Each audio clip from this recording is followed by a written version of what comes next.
Hi friends, ಇವತ್ತಿನ ಅದ್ಭುತ ವಿಡಿಯೋಗೆ ನಿಮ್ಮೆಲ್ಲರಿಗೂ ಆತ್ಮೀಯ ಸ್ವಾಗತ. ಫ್ರೆಂಡ್ಸ್, ಮಲೆನಾಡಿನ ವನ್ನಮೂಲೆ ಗ್ರಾಮ ಪ್ರಕೃತಿಯ ಸೌಂದರ್ಯದಿಂದ ತುಂಬಿದ ಈ ಊರಿನಲ್ಲಿ ಗೌರಿ ಮತ್ತು ಅವಳ 5 ವರ್ಷದ ಮಗ ಅಪ್ಪು ವಾಸ ಮಾಡುತ್ತಿದ್ದರು.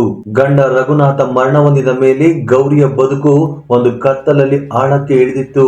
ರಘುನಾಥ ಮಾಡಿದ ಸಣ್ಣ ಸಾಲ ಮತ್ತು ಅವರ ಮನೆಯ ಹಿಂದಿದ್ದ ಸಣ್ಣ ಜಮೀನಿನ ತುಂಡು ಇದೇ ಗೌರಿಯ ದುರದೃಷ್ಟಕ್ಕೆ ಕಾರಣವಾಯಿತು. ಆ ಜಮೀನಿನ ಮೇಲೆ ಕಣ್ಣು ಹಾಕಿದವನು ಆ ಊರಿನ ಬಡ್ಡಿ ವ್ಯಾಪಾರಿ ಭಯೋತ್ಪಾದಕ ಶೇಷಪ್ಪ ಒಬ್ಬ ಜಾಲಗಾರ. ಅವನು ಹಣದ ಮೂಲಕ ಜನರನ್ನು ಖರೀದಿ ಮಾಡುತ್ತಿದ್ದ, ಜೊತೆಗೆ ಭಯದ ಮೂಲಕ ನಿಯಂತ್ರಿಸುತ್ತಿದ್ದ. ಗೌರಿಯ ದುರ್ಬಲ ಪರಿಸ್ಥಿತಿಯನ್ನು ಅವನು ಬಳಸಿಕೊಳ್ಳಲು ನಿರ್ಧಾರ ಮಾಡಿದ. ಅವನ ಗುರಿ ಕೇವಲ ಜಮೀನು ಆಗಿರಲಿಲ್ಲ, ಗೌರಿಯನ್ನು ಮಾನಸಿಕವಾಗಿ ಮುರಿದು ಅವಳ ಹೆಮ್ಮೆಯನ್ನು ಹೊಸಕಿ ಸುಲಭವಾಗಿ ಒಪ್ಪಂದಕ್ಕೆ ಸಹಿ ಹಾಕಿಸಿಕೊಳ್ಳುವುದು. ಗೌರಿಯ ಬಡತನ ಮತ್ತು ವಿಧವೆಯ ಸ್ಥಿತಿ ಶೇಷಪ್ಪನಿಗೆ ಆಯುಧವಾಯಿತು. ಅವನು ಊರಿನಲ್ಲಿ ಗೌರಿಯ ಬಗ್ಗೆ ಸುಳ್ಳು ಸುದ್ದಿಗಳನ್ನು ಹಬ್ಬಿಸಿದ. ಗೌರಿ ಅಪಶಕುನಿ, ಅವಳ ಗಂಡ ಸತ್ತಿದ್ದರಿಂದಲೇ ಈ ಮಳೆ ಇಲ್ಲ, ಈ ತೋಟಕ್ಕೆ ಕೀಟ ಬಾಧೆ, ಇದರಿಂದ ಗೌರಿಯ ಮೇಲೆ ಜನರಿಗೆ ಒರಟಾದ ತಿರಸ್ಕಾರ ಉಂಟಾಗತೊಡಗಿತು. ಇದು ಬಡತನದ ನೋವಿಗಿಂತ ಆಳವಾದ ನೋವು. ಗೌರಿ ಎಲ್ಲೇ ಹೋದರೂ ಹಳ್ಳಿಯ ಹೆಂಗಸರು ಅವಳನ್ನು ನೋಡಿದರೆ ಮುಖ ತಿರುಗಿಸುತ್ತಿದ್ದರು.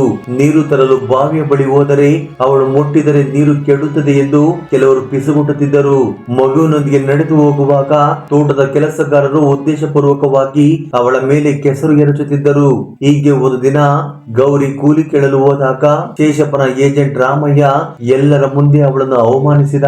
ಏ ಗೌರಿ, ನಿನ್ನನ್ನು ಕೆಲಸಕ್ಕೆ ತೆಗೆದುಕೊಂಡರೆ ನಮ್ಮ ತೋಟಕ್ಕೆ ನಷ್ಟ, ನೀನು ಅನಾಥೆ, ಮೊದಲು ಇಲ್ಲಿಂದ ಹೋಗು, ಮೊದಲು ನಿನ್ನ ಮನೆ ನೋಡಿಕೋ. ಗೌರಿಯ ಕಣ್ಣುಗಳಲ್ಲಿ ನೀರು ತುಂಬಿದರೂ ಅವಳು ಕೆಳಗೆ ನೋಡಲಿಲ್ಲ. ಆ ನೋವು ಅವಳ ಕರುಳನ್ನು ಸುಡುತ್ತಿತ್ತು. ನಾನು ಅಪಶಕುನಿ ಅಲ್ಲ, ನಾನು ನನ್ನ ಮಗನ ತಾಯಿ ಎಂದು ಅವಳು ತನ್ನ ಮನಸ್ಸಿನಲ್ಲಿ ಕೋಪ ಮಾಡಿಕೊಳ್ಳುತ್ತಿದ್ದಳು. ಶೇಷಪ್ಪ ಗೌರಿಯನ್ನು ಪೂರ್ಣವಾಗಿ ಸಮಾಜದಿಂದ ಪ್ರತ್ಯೇಕಿಸಿದ. ಗೌರಿ ಮತ್ತು ಅಪ್ಪು ಒಬ್ಬರೇ ಉಳಿದರು. ಅಪ್ಪು ತನ್ನ ಸುತ್ತಲಿನ ವಾತಾವರಣದಲ್ಲಿ ಆಗುತ್ತಿದ್ದ ಬದಲಾವಣೆಗಳನ್ನು ಗ್ರಹಿಸುತ್ತಿದ್ದ. ಅಮ್ಮ, ಅವರು ಏಕೆ ನಿನ್ನನ್ನು ಕೆಟ್ಟದಾಗಿ ನೋಡುತ್ತಾರೆ ಎಂದು ಕೇಳಿದಾಗ ಗೌರಿ ನಗುವಿನ ಮುಖವಾಡ ಹಾಕುತ್ತಿದ್ದಳು. ಅವರು ಸುಮ್ಮನೆ ತಮಾಷೆಗೆ ಆಟ ಆಡ್ತಿದ್ದಾರೆ ಕಂದ, ನೀನು ಅದಕ್ಕೆ ಗಮನ ಕೊಡಬೇಡ ಎಂದು ಹೇಳುತ್ತಿದ್ದಳು. ಗೌರಿಯ ಗುಡಿಸಲು ಪ್ರತಿ ರಾತ್ರಿ ಭಯದ ಒಂದು ಜೈಲಾಗಿತ್ತು. ಶೇಷಪ್ಪ ಮತ್ತು ಅವನ ಜನ ರಾತ್ರಿ ವೇಳೆ ಗೌರಿಯ ಮನೆ ಬಾಗಿಲು ಬಡಿದು ಕಿಟಕಿಯ ಗಾಜು ಒಡೆದು ಬೆದರಿಕೆ ಪತ್ರಗಳನ್ನು ಎಸೆಯುತ್ತಿದ್ದರು. ಆ ಪತ್ರದಲ್ಲಿ ಈ ರೀತಿಯಾಗಿ ಬರೆದಿರುತ್ತಿತ್ತು: ನಿನ್ನ ಹೆಮ್ಮೆಯನ್ನು ಇನ್ನೆಷ್ಟು ದಿನ ಹಿಡಿದಿಟ್ಟುಕೊಳ್ಳುತ್ತೀಯಾ? ಸಹಿ ಹಾಕು, ಇಲ್ಲವೇ ನಿನ್ನ ಮಗನ ಬಾಳು ಬೆಂಕಿಯಲ್ಲಿ ಸೇರುತ್ತೆ. ಗೌರಿಗೆ ಗೊತ್ತು, ಇದು ಕೇವಲ ಮಾತಿನ ಬೆದರಿಕೆ ಅಲ್ಲ ಎಂದು. ಒಂದು ರಾತ್ರಿ ಗೌರಿ ಕೆಲಸ ಮುಗಿಸಿ ಹಿಂದಿರುಗುವಾಗ ಶೇಷಪ್ಪ ತನ್ನ ವಾಹನದಿಂದ ಗೌರಿಯ ಸೀರೆಯನ್ನು ಎಳೆದು ರಸ್ತೆಯಲ್ಲಿ ಬೀಳಿಸಿ ಅವಮಾನಿಸಿದ. ನಿನ್ನ ಘನತೆ, ನಿನ್ನ ಆಸ್ತಿ ಎಲ್ಲವೂ ನನ್ನ ಕೈಯಲ್ಲಿದೆ ಎಂದು ಹೇಳಿ, ಈ ತಿಂಗಳ ಅಮಾವಾಸ್ಯೆ ಒಳಗೆ ಈ ಜಮೀನು ನನ್ನ ಹೆಸರಿಗೆ ಬರದೆ ಹೋದರೆ ನಿನ್ನ ಹೆಣವು ಕೂಡ ಯಾರ ಕಣ್ಣಿಗೂ ಬೀಳುವುದಿಲ್ಲ ಎಂದು ಬೆದರಿಕೆ ಹಾಕಿದ. ಈ ಘಟನೆ ಗೌರಿಯ ಮನಸ್ಸಿನ ಮೇಲೆ ದೊಡ್ಡ ಗಾಯ ಮಾಡಿತು. ಅವಳು ರಸ್ತೆಯಲ್ಲಿ ಬಿದ್ದಾಗ ನೆರೆಹೊರೆಯವರು ಯಾರು ಸಹ ಸಹಾಯಕ್ಕೆ ಬರಲಿಲ್ಲ. ಬಡತನ, ವಿಧವೆಯ ಅಸಹಾಯಕತೆ ಮತ್ತು ಶೇಷಪ್ಪನ ಭಯ, ಈ 3 ಕರಾಳ ಶಕ್ತಿಗಳು ಗೌರಿಯನ್ನು ಒಂದು ಕ್ಷಣದಲ್ಲಿ ಸೋಲಿಸಿದವು. ಅಮಾವಾಸ್ಯೆಯ ರಾತ್ರಿ ಹತ್ತಿರ ಬಂದಿತು. ಗೌರಿಯ ಮನಸ್ಸು ಒಂದು ನಿಗೂಢ ಹಾದಿಯಲ್ಲಿ ನಡೆಯುತ್ತಿತ್ತು. ಅವಳು ನ್ಯಾಯಾಂಗದ ಮೊರೆ ಹೋಗಲು ಯತ್ನಿಸಿದಳು. ಆದರೆ ಶೇಷಪ್ಪನ ಹಣಕಾಸಿನ ಶಕ್ತಿ ನ್ಯಾಯಾಲಯದ ಬಾಗಿಲು ಮುಚ್ಚಿತು. ಈಗ ಅವಳಿಗೆ ಉಳಿದಿತ್ತು ಕೇವಲ ಒಂದೇ ಆಯ್ಕೆ: ಹೋರಾಟ. ಆದರೆ ಹೀಗೆ ಆ ನಿರ್ಣಾಯಕ ರಾತ್ರಿ ಅಮಾವಾಸ್ಯೆ. ಆಕಾಶದಲ್ಲಿ ಒಂದು ನಕ್ಷತ್ರವೂ ಇರಲಿಲ್ಲ. ಗೌರಿಯ ಗುಡಿಸಲಿನೊಳಗೆ ಒಂದು ಸಣ್ಣ ಎಣ್ಣೆ ದೀಪ ಮಾತ್ರ ಉರಿಯುತ್ತಿತ್ತು. ಅಪ್ಪು ಬೇಗನೆ ಮಲಗಿದ್ದ. ಗೌರಿ ದೀಪದ ಎದುರು ಕುಳಿತು ರಘುನಾಥನ ಹಳೆಯ ಫೋಟೋ ನೋಡುತ್ತಿದ್ದಳು. ಆಕೆಯ ಕಣ್ಣುಗಳಲ್ಲಿ ನೀರಿರಲಿಲ್ಲ, ಬದಲಾಗಿ ಅತೀವ ಸಂಕಲ್ಪವಿತ್ತು. ನನ್ನ ಮೇಲೆ ಈ ಊರು ಉಗುಳಲಿ ಪರವಾಗಿಲ್ಲ, ಆದರೆ ನನ್ನ ಮಗನ ಭವಿಷ್ಯದ ಮೇಲೆ ಯಾರ ನೆರಳು ಬೀಳಬಾರದು ಎಂದು ದೃಢವಾಗಿ ನಿರ್ಧಾರ ಮಾಡಿದಳು. ರಾತ್ರಿ ಸುಮಾರು 10 ಗಂಟೆ. ಬಾಗಿಲು ಜೋರಾಗಿ ಒಡೆಯುವ ಶಬ್ದ. ಅದು ಶೇಷಪ್ಪ ಮತ್ತು ಅವನ 2 ಬಾಡಿಗೆ ಗೂಂಡಗಳು. ಈ ಬಾರಿ ಅವರು ಕಾಗದ ಪತ್ರಗಳ ಬದಲಿಗೆ ಪೆಟ್ರೋಲ್ ಕ್ಯಾನ್ ಅನ್ನು ತಂದಿದ್ದರು. ಆಗ ಶೇಷಪ್ಪ, ಸಹಿ ಹಾಕು ಗೌರಿ, ಇಲ್ಲವಾದರೆ ಇವತ್ತೇ ನಿನ್ನ ಕೊನೆಯ ದಿನ. ಮೊದಲಿಗೆ ನಿನ್ನ ಮಗನ ಬಾಳು ಈ ಪೆಟ್ರೋಲ್ ನಿಂದ ಶುರುವಾಗುತ್ತೆ.